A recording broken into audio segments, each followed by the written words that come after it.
Hello, my fellow strangers. I hope you all are having a lovely evening. We just got done watching the first 4 episodes, Volume 1 of Stranger Things, and we thought we'd let you know our initial and honest thoughts. Sorry about the background noise. We are about to go to bed. We are exhausted. It is very late where we are. It's a full house, so if there's some sound... it's been a huge watch party, so... Yeah, if there's some frequency in the background, we apologize.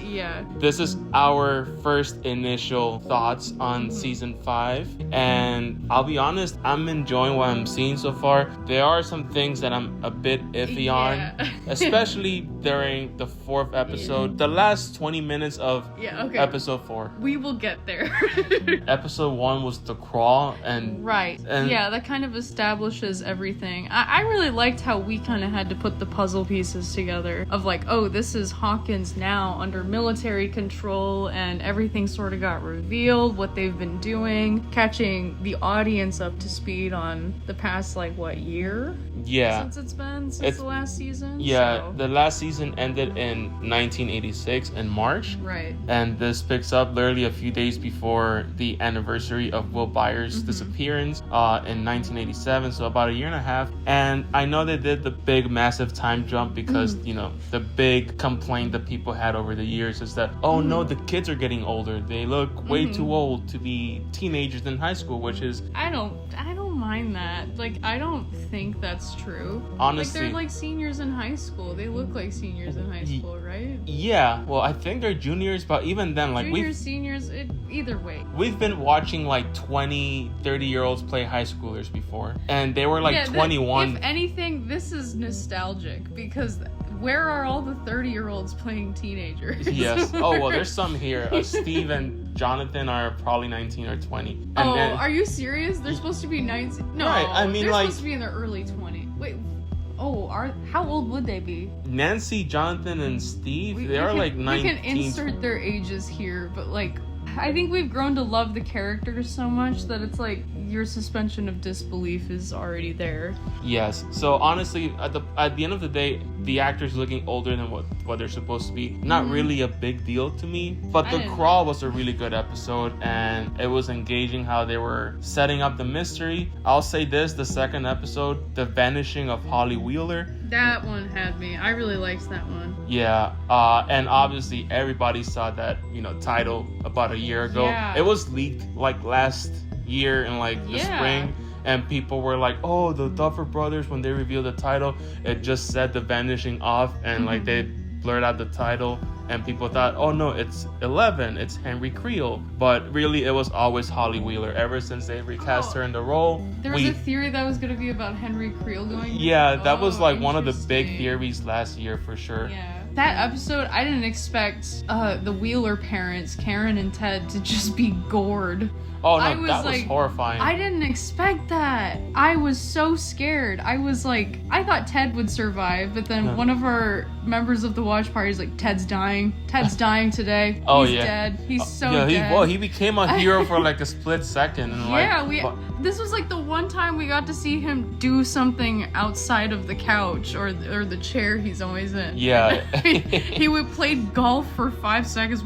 What's going on here? And then he went to protect his wife and kid, and then he got tossed 30 feet. But that's the thing. There's a fan cult of Ted fans out there that wanted him to have some sort of moment, and it happened. I mean, he couldn't. I hope he makes it. Yeah, that's all I'm gonna he say. will, because they would have killed him off right then and there. The fact that they had us they killed them, but they both survived. They're in separate rooms.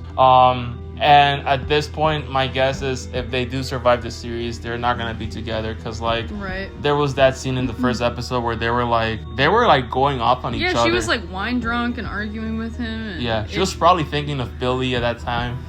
Don't say that. There's so much wrong with that. Yeah, but I mean, Karen and Ted have a very dysfunctional marriage. Yeah, so and there was Holly crying in her bedroom. She's like, I'm the reason they argue. Yes. So I just hope that if they need to find like some counseling session so they can like save that family, because like, you know, Mike, Nancy, they felt bad afterwards because they never told them, but the thing is, like, I don't think they were that close as a family to be sharing. I don't think they would have believed him, you know. I with the military and 11 maybe, but in the first season, but it just feels like the family that'd be like, ugh, you guys are just being silly. Yes. We got a ton of revelations in the second half of the volume. So in episode 3, we had the Turnbow Trap, directed by one of your favorite directors, Frank Darabont. I love him so much. Yeah, we saw The Mist about a few weeks ago. There was some definitely like visual correlations there, like the tentacle, like obviously just the misty upside down. I was just, a lot of things reminded me of that movie, and that's one of my favorite in the horror genre. But yeah, I thought Turnbow Trap was really engaging, which ended with the big reveal that Max is alive in what we think it's kind of sucks, because that's the name that Holly gave to that whole realm. That it's not the upside down, and everybody's theories right now, I'm assuming, is that this area of this dimension is what's beyond the wall in the upside down. Turns out the upside down in Hawkins is like a circular perimeter. It's a lot smaller than surrounding Hawkins' lab. Yeah, so it's sort of just like it's caught in time from the moment that the gate was open, but also it's like only a certain perimeter around the lab in Hawkins. It's very, very, very interesting that like, because Dustin like did all that. He did his Algebra 1 geometry. Algebra, right? Yeah. Like, I don't know about Beyond the Wall, because I thought it was just like Vecna's messing with their heads, and he's like has them in this mind prison. Because he's basically a reference to Freddy Krueger, who can manipulate your dreams and your thoughts. So literally, he's like the Stranger Things franchise's version of Freddy. Freddy Krueger, the Grinch. Exactly. They like to pull a lot of Slenderman. Exactly. We need to do a video talking about how the Slenderman movie is very... I feel like the Duffer Brothers were inspired by that for Vecna. Genuinely. Horrible movie, but we did... Horrible movie, but I was like, that is uncanny how similar to Vecna that is. Yes. A few weeks ago, we made this video about how, like, Erica was friends with this girl named Tina that she's been mentioning for a few seasons now. Right. Turns out that person is like connected to Derek Turnbow, and Derek as a character, I'm sure people were pissed off from the get-go because like he was gonna steal a lot of attention from other folks. No, he's definitely like a side character. Like he did have a big impact, but he's definitely still a side character. Yeah, I loved him. I thought he was hilarious. Like his screen time is like more comparable to Alexi than like Eddie. Eddie was definitely like one of the main characters last season. Yeah. But in this season, Derek was, he played a role, but it's not like we're seeing some sort of like massive story arc for him. Yeah, he's not the like side character of the season. Yeah, I personally love him. I feel so bad for the actor. He's getting so much flack, but he's doing an incredible job. Yeah, he's doing a great job. Season. Nell Fisher, who plays Holly, she's doing a great job too. Honestly, the acting this season, even Noah Schnapp, who a lot of people were... I thought he was doing like better than other seasons. Also, Will is actually doing things this season. Will. Which brings us into the last episode of Volume 1, Episode 4, Sorcerer, and this is like the big episode of the season for sure. I have very mixed feelings about it. Yeah, we'll start off with the positives first. So like all the revelations, they definitely answered a lot of our questions. I did like the Demogorgon massacre that was happening in down. Because I was wondering because I knew that there were going to be an army of Demogorgons, and I was like, when is this gonna happen? And then it happened in the military base. Honestly, I thought when I first saw that scene all the way back in the date announcement, I thought that was gonna be the final battle, the battle of Hawkins in downtown, military versus Demogorgons. Right, yeah. It happens halfway into the season, and they all, I know. I really hope they didn't peak right here, because that was really cool. That was really cool. There was all this tension, and it was very sad because there's this whole tension of saving the kids. And the whole episode, it's building up this tension of we need to get these kids out safely who are being manipulated by Henry Creel, Mr. What's-It, and then at the end of the episode it was kind of all for naught. So it's kind of the low point of the series, but high point for the audience, because it's whoa. Yes. What's going on here? And another thing about that battle, there was like an interview a few days ago where the Duffer Brothers said that even though this season wouldn't be as violent as season 4, it was gonna have the most violent death in the series. And there were 2 times in this battle where, like, first of all, when the first Demogorgon came out and it like immediately stepped on this guy's head, crushed him. I was like, season 5 is rated TV-14, which is like a little darker than PG-13, but it's not rated R.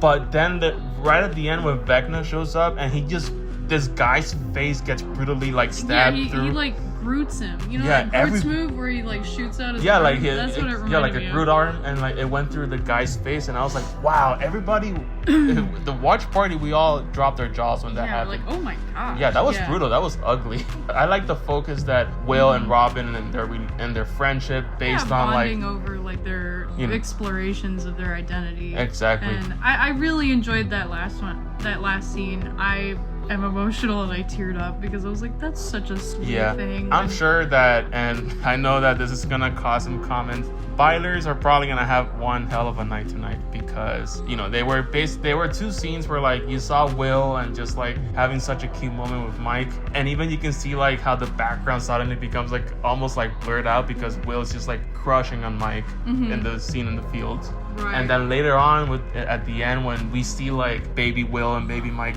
well, they were not babies, but they were. Those are like his memories, like coming to terms with like who he is as a person, and then when he did that, that's when he could finally become good Vecna. Yes. So, and then that's the other thing. Will Byers having powers. I'm sure this is like the moment we were all waiting for like 3 seasons in a row. Yeah, everyone theorized it, and their dreams came true. Yes. So Will Byers, and he even has the nose bleeding. He's basically another test subject That's so interesting that, like, I will say the Mind Flayer has taken like a huge backseat. Yeah. I mean, the concept of a hive mind is still there, but I have not heard him like maybe probably like once or twice in an early episode, but this whole season has been like Vecna this entire time. Yeah, and I know a lot of people have been disappointed by that because they were like, maybe the hive or maybe the Mind Flayer. There's just something more appealing about this. Yeah, Mrs. Strange. Okay, I do have some very, very strong opinions about the way Vecna was written in season 4, like the over explanation of his backstory and Mrs. Strange's hot take on the Stranger Things franchise. I loved him as a villain. I just think there are some tweaks to make him even better. And they'll make him like the one in charge of the Mind Flayer. Yeah, that's pretty odd. He's like an eldritch being, but you're gonna make a little edgy teenager in charge of him. I just don't think that tracks. Teenager, but like, you know, whatever. Because they showed. Never mind. We're not even gonna get into this. Anyways, so, Will Byers having powers, that's gonna come into play. He's gonna help 11 along with Max, and let's go back to the other side plot that was happening. The negatives with Hopper and 11. Infiltrating the upside down military base. Yeah, they were building up this like door within the facility that 11 couldn't get into because like, oh, there's something powerful. They thought that Vecna was gonna be in there. Yeah. Like that was the theory throughout the whole thing. Like, oh, what's gonna be in there? Vecna, of course. I can't see what's in there. And then their big reveal is that it's Callie. It's number 8. I really thought we were gonna see her in like a flashback or maybe a cameo. But no, it seems like the ending is setting her up to have some sort of a massive role in the second half of the season. Which is crazy because nobody asked for that. Yeah. This is literally... It's the worst episode of the series. It's gonna have... The thing is, like, I have, like, my own fan right of, like, how they should have written... It could have been so good. The Lost Sister. The Lost Sister could have been such a good episode. It could have, like, really tied in some things, and I think that tying her in the last season could have been good if that episode was any good. We rewatched this whole series recently to prepare for season 5, and we were just like kind of dumbfounded. It felt like such a random tone shift. It was just so unserious, and I struggled with some of the performances, and I was just like, what is happening here? Honestly, that episode kind of made a dent in history, because like when people think of Stranger Things and like the people that stopped watching the show years ago and whatever, there's people are always mentioning that episode specifically because it was such an obvious backdoor pilot. And I know the Duffer Brothers don't want to claim that was the case, but you can tell it was made to like we can have a side series, like a spin-off, like these punks with psychic powers. Like nobody wanted that. It's in very hot take in Stranger Universe, so I'm sorry guys. But who knows, maybe Volume 2 and the rest of the series, the season, can like turn us around on Callie. I really hope that they just like give her like something good, because like her episode was not it. The quality of season 2 was affected by that episode. It was. I don't know what I was expecting behind those doors, but it wasn't Callie. And then suddenly we were brought up to the fact like, oh, imagine if it's Callie. And then it was, and we're like, what? Kind of took me out of it, because we were really enjoying the battle and Will, and then we see number 8 and we're like, oh boy. Yes. So this is a lot longer than we thought. I thought it was gonna be like a 5-6 minute quick reaction podcast episode. Basically our review, but we'll have a more put together like review at some point. Maybe like our predictions for the second volume or something else. But these are our half asleep thoughts. Just watched it, going through the episodes. Overall, I am super excited. Me too. One more month until the complete series finale, and we're very excited.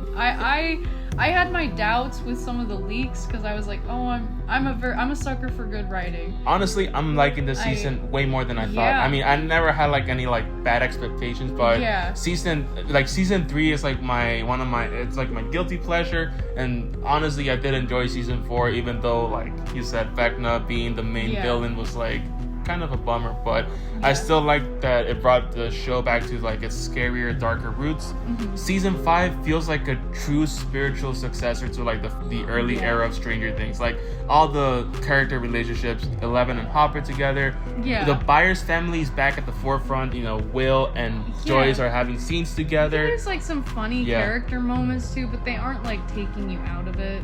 So it's and like sweet. Exactly, and they also kind of like gave people something they were looking for. Like Jonathan and Steve had scenes together that we always requested. Oh, and the one thing that they did, I was talking earlier, they really nerfed the Demogorgon after season 1. Because in season 1, he could open up portals wherever he damn well pleased. And like after that, like in the Russian base, I was like, why didn't the Demogorgon just escape the base? Like maybe there's some weird explanation the Duffer Brothers could give, but a Demogorgon would not stay, especially if it's connected to the Mind Flayer. Yeah, the Demogorgons in this season, they would be beckoned back. They have the capability of just making portals now without Vecna. And that was my main gripe. I was like, that's a terrifying concept of like, especially in season 1 when all of this was completely new territory for the audience, where it's like Will got snatched up by a creature who could just create portals anywhere and then disappear and leave no trace behind. Terrifying.